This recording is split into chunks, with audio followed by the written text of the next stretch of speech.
जिसके बगैर कोई भी सरवाइव नहीं कर सकता। ऑफ कोर्स जरूरत की हर चीज सिर्फ पैसे के बदले ही खरीदी जा सकती है। दुनिया का हर मुल्क अपनी स्पेसिफिक करेंसी में नोट छापता है, पर इन नोट्स की वैल्यू इस मुल्क की इकोनॉमी पर डिपेंड करती है। आज की इस वीडियो में मैं आपको दुनिया की सबसे वीक करेंसीज के बारे में बताने जा रहा हूँ। तो शुरू करते हैं अपना काउंट। Number 8 Iran. दोस्तों, इस्लामिक रिपब्लिक ऑफ ईरान दुनिया के सबसे ताकतवर और फेमस कंट्रीज में से एक है। एक तो ये मुल्क आर्मी के लिहाज से काफी पावरफुल है, दूसरा ये एक ऐसा स्टब बॉर्न कंट्री है जो किसी भी मुल्क से नहीं डरता। इवन ये लोग अमेरिका को भी ओपनली चैलेंज करते हैं। But despite all this fact, currency के मामले में ईरान दुनिया में सबसे पीछे है। इस मुल्क की ऑफिशियल करेंसी ईरानी रियाल है। वैसे तो ईरान की जीडीपी $1 ट्रिलियन से भी ज्यादा है, लेकिन इनकी ऑफिशियल करेंसी इतनी वीक है कि सेंट्रल बैंक ऑफ ईरान 1000 से 5 लाख तक के नोट्स प्रिंट करता है। ईरान में 50,000 और 1 लाख का भी नोट बिल्कुल आम यूज होता है। आप बिलीव नहीं करेंगे कि अगर ईरान में किसी ने करोला कार बाय करनी हो तो इसे 82 करोड़ रियाल से भी ज्यादा अमाउंट खर्च करनी होती है। इवन अगर ईरान में मैकडोनल्ड या KFC पर खाना खाया जाए तो पर पर्सन 90,000 रियाल पे करने पड़ते हैं। अगर ईरान की करेंसी को पाकिस्तान के साथ कंपेयर किया जाए तो पाकिस्तान के 1000 रुपए ईरान के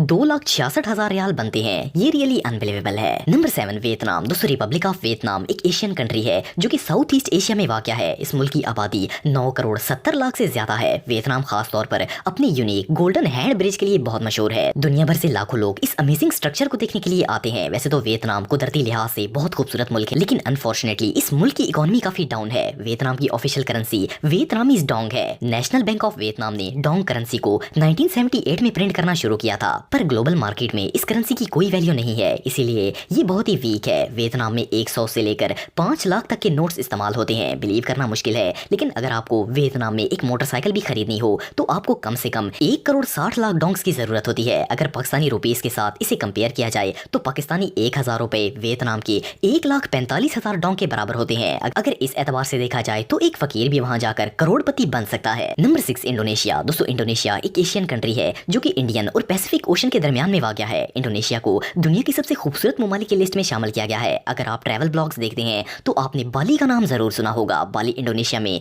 लाखों लोग पूरी दुनिया से विजिट करने के लिए आते हैं क्योंकि ये एरिया बहुत ही खूबसूरत है। अगर इंडोनेशिया की इकोनॉमी की बात करें तो ये गरीब मुल्क नहीं है। इनकी इकोनॉमी बिल्कुल स्टेबल है, पर इसके बावजूद इसकी करेंसी बहुत ही डाउन है। इस मुल्क की ऑफिशियल करेंसी इंडोनेशियन रुपया है। क्योंकि इंडोनेशियन रुपया की वैल्यू बहुत कम है, इसीलिए बैंक इंडोनेशिया बड़े नोट्स इशू करता है जिनमें 1000 से लेकर 1 लाख तक का नोट शामिल है। इवन इंडोनेशिया में 75,000 का नोट भी प्रिंट किया जाता है, जो कि बहुत ही वियर्ड है। अगर आपको इंडोनेशिया में iPhone 12 Pro खरीदना हो तो इसकी प्राइस 2 करोड़ 29 लाख रुपए से भी ज्यादा है। और तो और इस मुल्क में 1 किलो मैंगोज भी 17,000 रुपए में मिलते हैं। अगर आपके पास पाकिस्तानी 1000 रुपए हो तो वो इंडोनेशिया में 90,000 रुपए के बराबर होंगे। वेल, आप इस पैसे से खुलकर शॉपिंग कर सकते हैं। Number 5 Uzbekistan. दोस्तों, रिपब्लिक ऑफ उज़्बेकिस्तान एक सेंट्रल एशियन कंट्री है। 1991 से पहले ये मुल्क सोवियत यूनियन का हिस्सा था, लेकिन अगस्त 1991 में ये एक अलग मुल्क बन गया। उज़्बेकिस्तान रिच इस्लामिक हिस्ट्री रखता है। इस मुल्क में बहुत सी हिस्टोरिकल मस्जिदें मौजूद हैं जिनको 10th सेंचुरी से 19th सेंचुरी के बीच में बनाया गया था। उज़्बेकिस्तान की इकोनॉमी दूसरे मुल्कों से काफी बेहतर है। इवन ये इन चंद ममालिक में से एक है जहां कोरोना वायरस की वजह से क्राइसिस नहीं आए, पर इसके बावजूद इस मुल्क की करेंसी की वैल्यू ना होने के बराबर है। उज़्बेकिस्तान की ऑफिशियल करेंसी उज़्बेकिस्तानी सोम है। सेंट्रल बैंक ऑफ उज़्बेकिस्तान 50,000 से लेकर 1 लाख तक के नोट प्रिंट करता है। 1994 से पहले इस मुल्क में डॉलर्स इस्तेमाल होते थे, लेकिन फिर 1994 में इन्होंने अपनी ऑफिशियल करेंसी इंट्रोड्यूस करवाई। अगर आप उज़्बेकिस्तान विजिट करना चाहते हैं तो यहाँ होटल में एक रात रहने के लिए आपको 7 से 8 लाख सोम्स पे करने होंगे। एनीवे 1000 पाकिस्तानी रुपीस उज़्बेकिस्तान के 66,700 सोम्स के बराबर होते हैं। Number 4 Sierra Leone. दोस्तों, सियरा लियोन एक वेस्ट अफ्रीकन कंट्री है जो कि अटलांटिक ओशन की कोस्ट पर वाक़या है। ये मुल्क 1961 में ब्रिटिश से आजाद हुआ था। सियरा दुनिया के उन ममालिक में से एक है जहाँ गोल्ड और डायमंड बहुत ज्यादा तादाद में पाया जाता है। इवन इस मुल्क से बहुत बड़ी क्वांटिटी में आयरन, गोल्ड, डायमंड और कई मादनियात पूरी दुनिया में सप्लाई की जाती हैं। पर इन सब के बावजूद ये एक बहुत ही पुअर नेशन है और खास करके इबोला वायरस आउटब्रेक के डर से हर मुल्क इनसे दूर ही रहना पसंद करता है। इस मुल्क की ऑफिशियल करेंसी लियोन है। इसे SSL भी कहा जाता है। बैंक ऑफ सियरा 1000 से 1 लाख तक के नोट्स इशू करता है। इसके अलावा लियोन करेंसी के कोइंस 10 से 500 तक की वैल्यू पर बनाए जाते हैं। सियरा लियोन का 500 का कोइन साइज में काफी बड़ा होता है और इसका वजन भी 7 ग्राम से ज्यादा होता है। इस मुल्क में भी हर चीज बहुत ही महंगी होती है। फॉर एग्जाम्पल, अगर आपको इस मुल्क में एक सेकंड हैंड होंडा बाइक खरीदना हो तो इसकी प्राइस 1 करोड़ रुपए से भी ज्यादा होती है। अगर इस कंट्री का कंपैरिजन पाकिस्तान से किया जाए तो 1000 पाकिस्तानी रुपए यहाँ के 65,000 के बराबर होते हैं।